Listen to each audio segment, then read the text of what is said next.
ገማዶ በታንኳይቱ ተሻግሮ ከመጣ በኋላ መንገድ ጉዞ እየጀመረ ያለ ነው። ምንድነው? 100 አለቃ ሰው ከፊት ከላይ ገጠለ 100 አለቃ ልጄ በጣም ምን ያርጋው አሟልና እጅህን መተምን በል አንባት ብሎ ለመነው ይላል። ጌታ ኢየሱስም እሺ ናልሚል ብሎ ወደሱ እየሄደ ያለ እቺ ደግሞ ያልተጠበቀች ሴት መንገድ ላይ ሃሌሉያ አሜን። የእነሱ ሰዎችን በጣም ወዳሉ ለምን መሰላችሁ? ድንገት አንድ ነገርን ሰብረው የሚመጡ ሰዎችን እግዚአብሔር እነሱን እምነት ያከብራል። ይሄም ሰውዬ ጌታን ጠራው ሊፈውስለት ወደሱ እየሄደ እያለ ግን እቺ ሴት ድንገት ጣልቃ ገባችና ይላል ከ12 ዓመት ጀምሮ ይላል ወይም ለ12 ዓመታት ደም የሚፈሳት ሴት ነች እና ምን አድርጋለች የሚለውን አንዳንድ ፖይንቶችን 10 ነጥቦችን እዚህ ፖይንት ጋር አሳያችሁ ፈልጌ ነው። አንደኛ ያውላችሁ የመጀመሪያዋ ከፍተኛ ለመዳን ወይም ፈውስ ለማግኘት ትልቅ ደስፐሬት ጥማት ነበራት። ለምን መሰላችሁ? ይህን የምናገረው ሄዳ የኢየሱስ ክርስቶስን ልብስ ለመንካት የምትችልበት ኮንዲሽን አለ።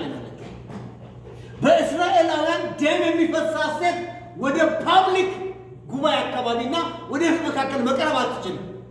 እንደ ርኩስ ስለምትቆጠር ወደ ውጭ ከከተማ ውጭ ብትወጣ፣ ስለዚህ ብትያዝ በድንጋይ ነው የምትወገረው። የሚደርስባት ነገር ከባድ ነው። ስለዚህ ግን ወደ ኢየሱስ ክርስቶስ ይላል መጽሐፍ ቅዱስ ነገር የኢየሱስ ክርስቶስን ወሬ ሰማች።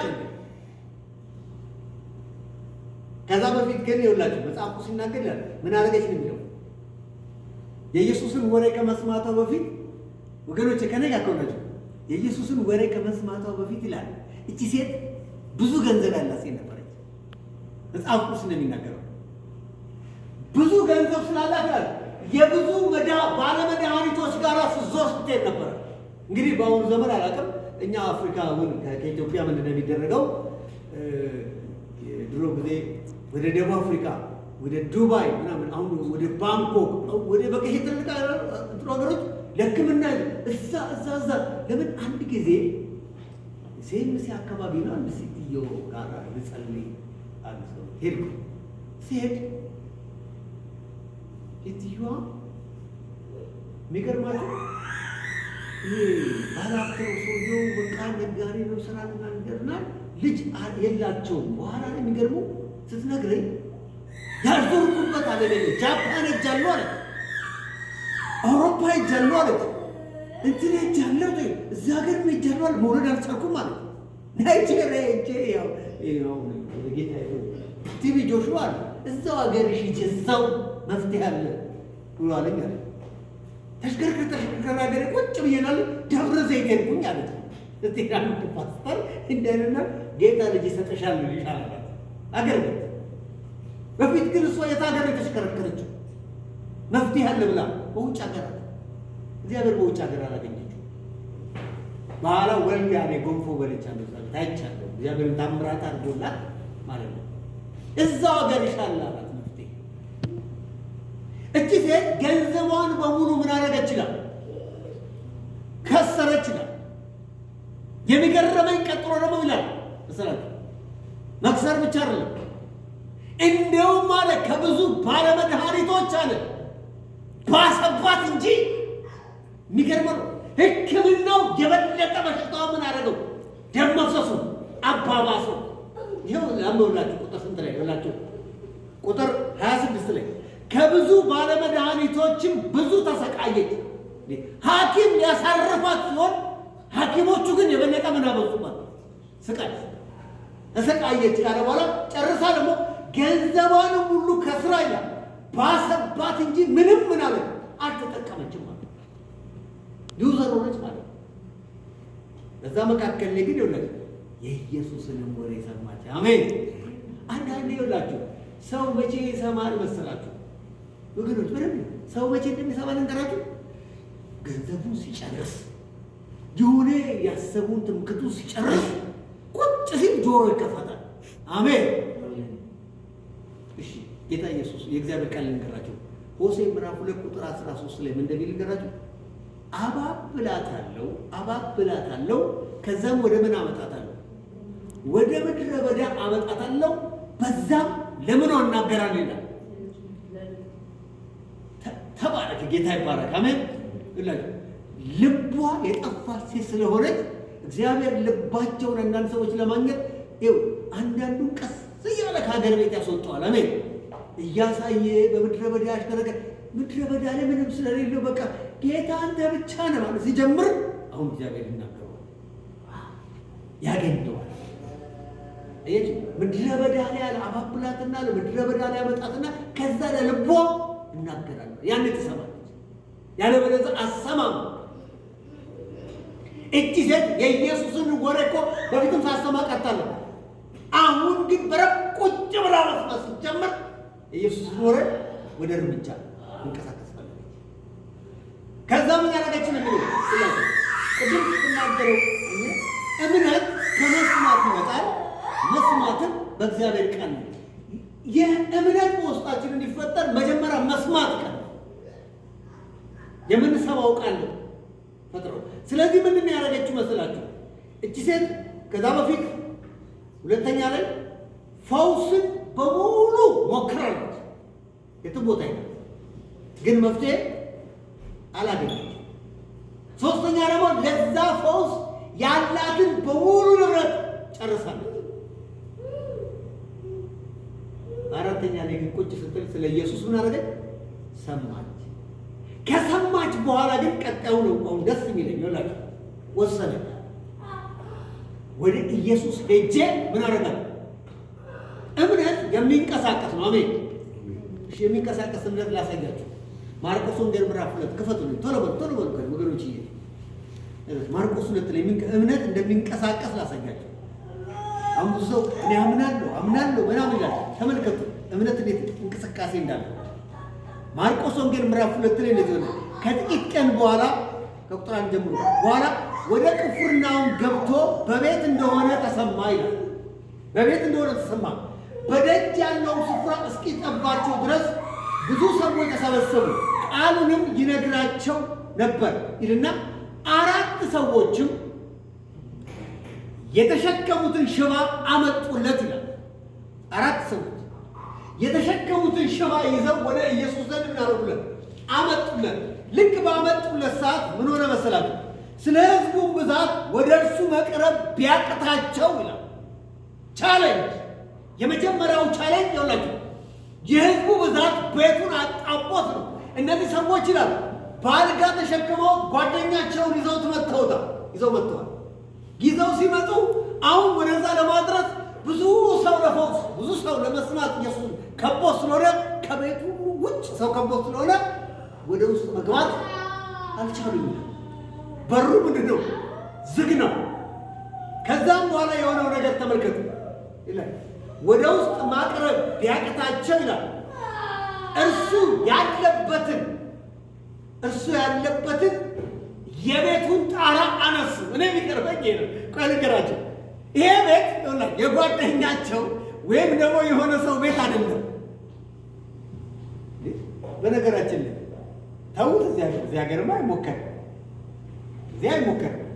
አፍሪካ የሰው ቤት ጣራ ላይ ወጥቶ አንድ ሰውዬ ጣራውን እየነቀለ የሆነ ነገር አደርጋለሁ ግን ኧረ በጋብላ ኩሬት ያለበዛ ፖሊስ ጠራለሁ ብሎ ወይ ሰውየው ደግሞ ድንጋይ እየወረወረ ይመጣዋል እንጂ ዝም አይልም ማለት ነው። እነዚህ 4 ሰዎች ይኸውላችሁ የጓደኛቸው መፈወስ ይኸውላችሁ ከጣራው ቆርቆሮ መነደል በላይ ያሳስባቸዋል።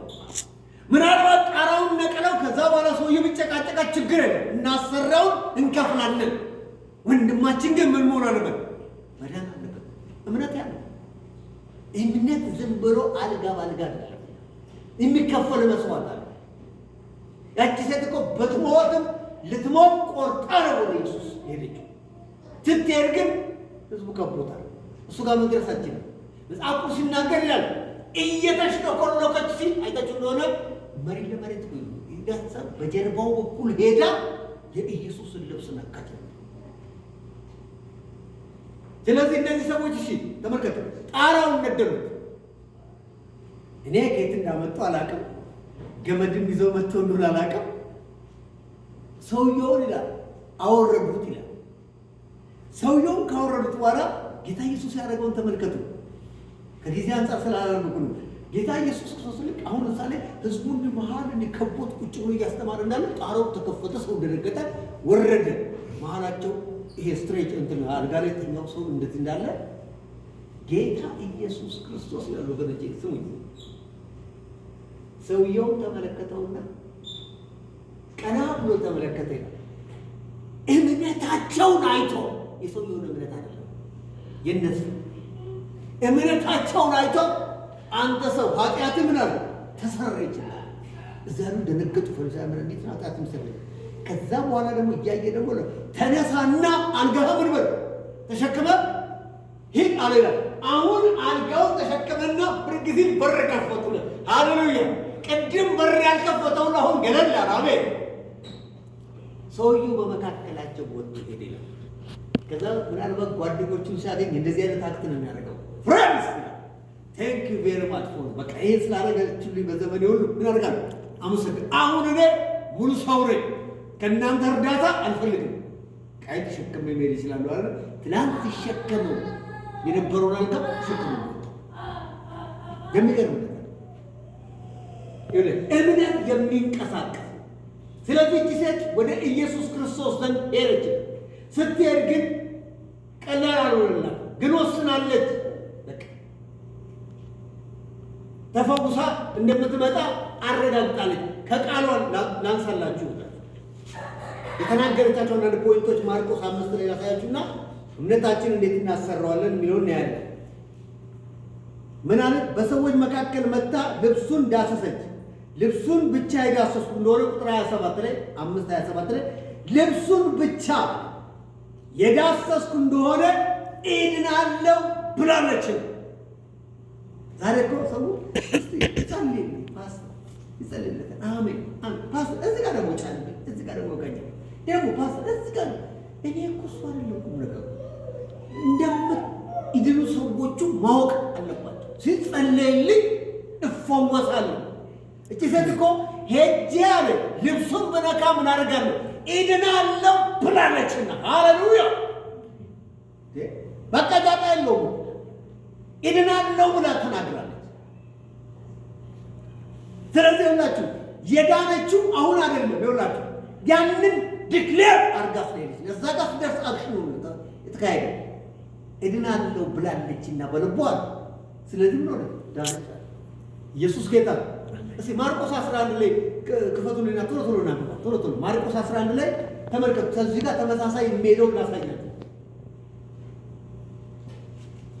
ኦርፉል የምነት ያስተማሩ ብዙ ቦታ አልተናገረም ማለት ነው። እዚህ ጋር ግን ዝርዝር አድርጎ ነው ይፈታል። ተመልከቱ። ኢየሱስም እንዲህ አላቸው፣ መልሶ እንዲህ አላቸው፣ በእግዚአብሔር እመኑ። እውነት እላችኋለሁ ማንም ማንም ነው የሚለው አሜን። ፓስተር አላለ፣ ፕሮፌት አላለ፣ የሆነ ወንጌላ አለ፣ ማንም ያ እምነት ለሁሉም በንግግር ጌታ ኢየሱስ ማንም ያለው ነገር እንዲደረግለት እንግዲህ ቢያምን ያ ነገር እንደሚሆን ማመን አለ። መጽሐፍ ቅዱስ ነገር አምናችሁ በጸሎት የምትለምኑትን ትቀበላላችሁ ካለ መጀመሪያ ማመን ያለ ዕብራውያን 11:6 የሚያውቀው በቃ እዛው አታውቁትም? ባለፈው ሳምንት እኮ ተነካክቶ ነበር። ዕብራውያን 11:6 በቃሉ የሚያውቅ የለም።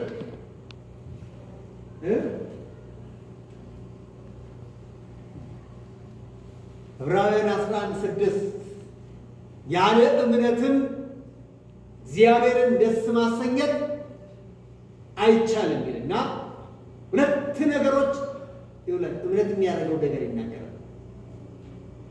ወደ እግዚአብሔር የሚደርስ ይልና እግዚአብሔር እንዳለ ሊያምን ያስፈልጋል።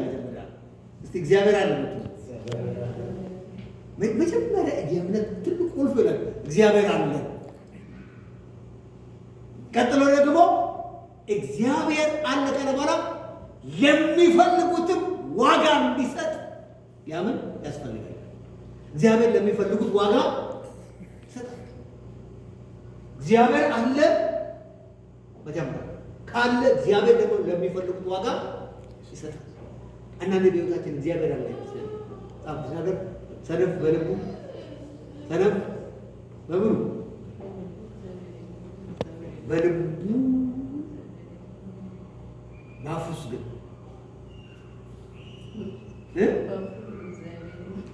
አይደለም። ይኸውልህ ሰነፍ በልቡ እግዚአብሔር የለም ካለ ባፉ ግን ምን እግዚአብሔር ደግሞ ልብን ነው የሚያው። ሰነፍ በልቡ ማንም ሰው በልቡ ሰነፍ ነው።